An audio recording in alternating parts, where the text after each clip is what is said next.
High বন্ধুরা, আজকে আবার একটা নতুন ব্লগ নিয়ে হাজির হয়েছি যা খুশি ভিডিও থেকে।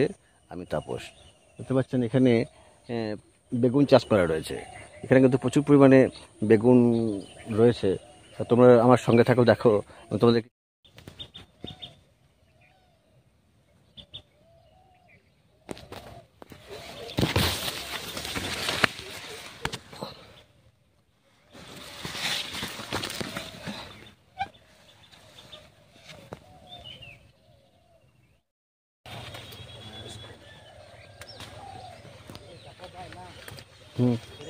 আরে আরে কি কি এগুলো কি করছিস?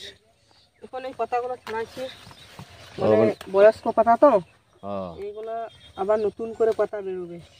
আচ্ছা আচ্ছা আচ্ছা, মানে এই বয়স্ক পাতাগুলো যদি ছাড়ি তাহলে মোটামুটি নতুন করে আবার গাছ ইয়ে পাতাগুলো বেরোবে, তারপর আরো ফল দেবে, আরে ফল দেবে না? পরিষ্কার থাকবে। হ্যাঁ, পরিষ্কার থাকবে।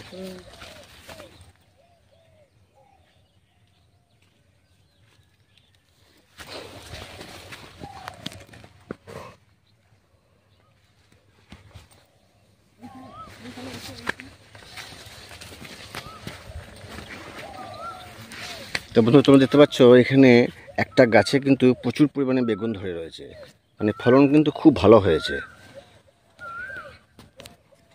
এই যে দেখতে পাচ্ছেন কতগুলো বেগুন একটা গাছে কিন্তু ধরে রয়েছে। দেখলাম ওরা এসে পাতাগুলো দেখলাম পরিষ্কার করছে। এই যে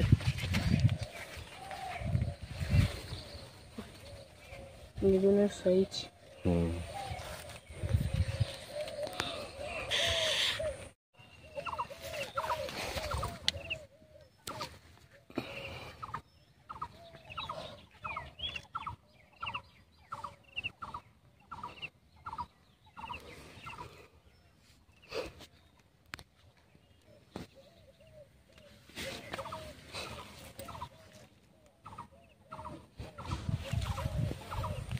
Gila entah mau aja nak ha.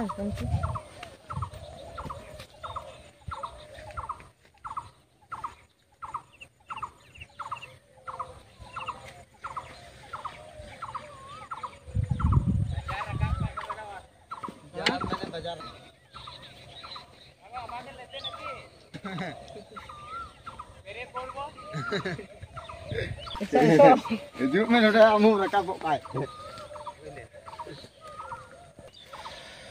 তো দেখতে পাচ্ছ বন্ধুরা, এখানে বেশ কিছু জমি জুড়ে বেগুন চাষ করা রয়েছে। তোমাদেরকে তো দেখালাম বেগুনগুলো কেমন সুন্দর বেগুনগুলো হয়েছে। তো সেই বেগুন চাষের সঙ্গে আমি কিছু কথা বলবো। তো ভাই, এই বেগুন জমিটা কতটা জমি বটে? কার দশেক? কাঠা দশেক হবে। কার দশেক হবে না? আর এখানে বেগুন ফলন দেখতে পাচ্ছি খুব ভালো হয়েছে। ফলন মোটামুটি সপ্তাহে 2 দিন করে তুলছি, 1 কুইন্টাল 30 কেজি মতন আসছে। 31 কেজি করে? পর কদিন পর পর? 2 দিন পর পর। তাহলে এই বেগুন চাষ করে তো তোমার লাভজনক? লাভজনক চাষ বটে। মোটামুটি 12-13 হাজার টাকা মতন খরচ হয়েছে। আর এখন পর্যন্ত বেগুন মোটামুটি 10 কুইন্টাল তুললাম। 10 কুইন্টাল তুললাম, মানে এখানে কিরকম পয়সা হয়েছে? পয়সা হয়েছে মোটামুটি 18 হাজার মতন। আর খরচা কত হয়েছিল? খরচা হয়েছিল 12 হাজার টাকা। তাহলে তোমার দাম উঠে গেছে? দাম উঠে গেছে, মানে এবার যেটা পড়ে আছে সেটা লাভের অঙ্ক, বুঝলি? তো এখন দেখতে পাচ্ছি বেগুন প্রচুর পরিমাণে রয়েছে।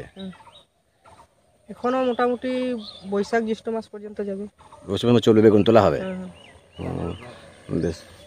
তো দেখতে পাচ্ছেন এখানে এই ওষুধ দেওয়ার জন্য এখানে একজন রয়েছে, যে এগুলো যাতে পোকা না ধরে তার জন্য এখন স্প্রে করা হচ্ছে ওষুধ। তো স্প্রে করবে তার জন্য মেশিনপত্র নিয়ে এসছে। তুই স্প্রে করবে? তৈরি করবো, মানে এই যাতে মানে এই বেগুনটাকে শুয়ে রাখার জন্য, মানে থাকার জন্য, যাতে পোকা